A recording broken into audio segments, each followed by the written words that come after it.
Hi guys, I hope you're having a good day. To start off the discussion on embryology, I would be talking about embryology, the embryology of the ear. In the adult, the ear forms one anatomic unit, serving both hearing and equilibrium. However, in the case of embryo, it develops from three distinctly different parts. The first one, we have the external ear, which is considered as the sound collecting organ. The second one, the middle ear, which acts as a sound conductor from the external to the internal ear. And the last one, the internal ear, this converts sound waves into nerve impulses and registers changes in equilibrium. So for my discussion, I would be focusing on the internal ear.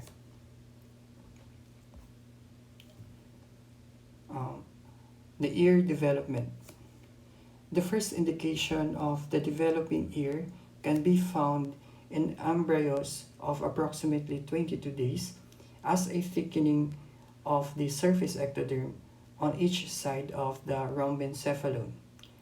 These thickenings, the optic placodes, will now invaginate rapidly and form the otic or the auditory vesicles. This one.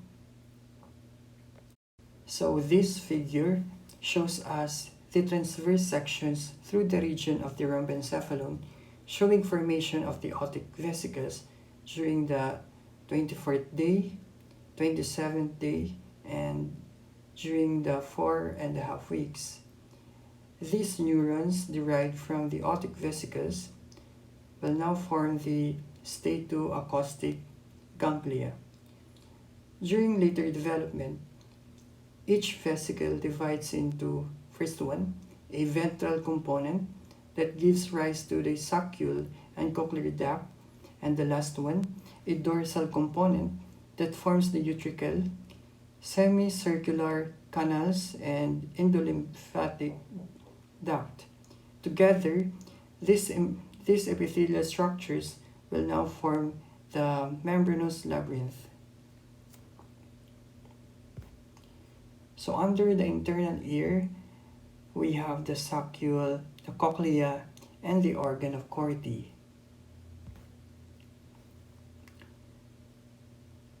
So the figure A and B depicts the development of the otocyst, showing a dorsal utricle portion with the endolymphatic duct and a ventral saccular portion, while for C to E, this shows us the cochlear duct at 6th, 7th, and 8th week respectively. So in this figure, just note the formation of the ductus reunions and the utriculosaccular duct. In the 6th week of development, the saccule forms a tubular outpacketing at its lower pole. So this outgrowth is now called as the cochlear duct, and this penetrates the surrounding mesenchyme in a spiral fashion until at the end of the 8th week it has completed 2.5 turns.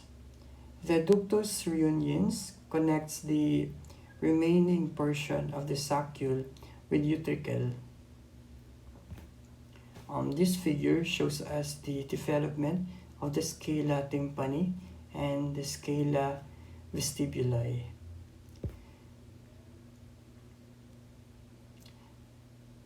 The mesenchyme surrounding the cochlear duct soon differentiates into cartilage as shown on the figure A here.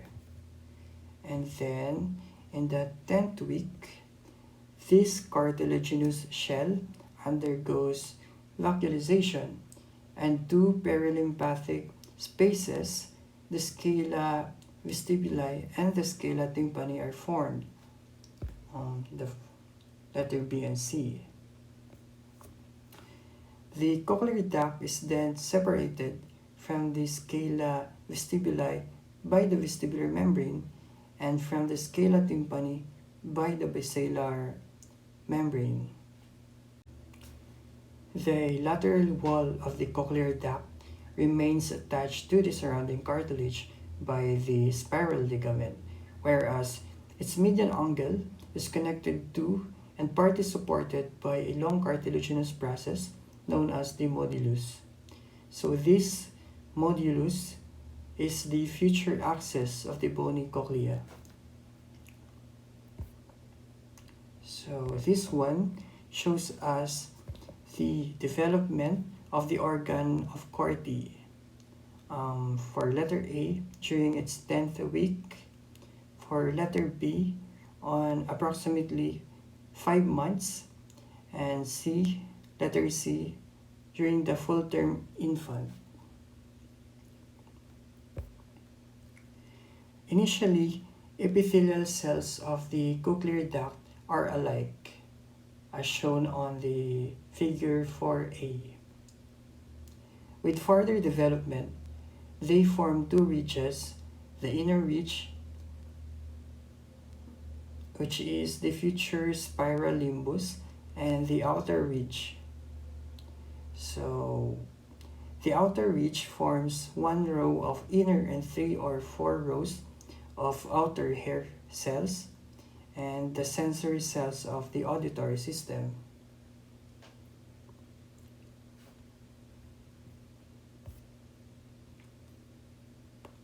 They are covered by the tectorial membrane, a fibrillar gelatinous substance attached to the spiral limbus that rests with its tip on the hair cells, as shown on the figure. The sensory cells and the tectorial membrane together constitute the organ of Corti. Impulses received by this organ are transmitted to the spiral ganglion and then to the nervous system by the auditory fibers of cranial nerve 8. I believe that's the last slide for my report. And thank you.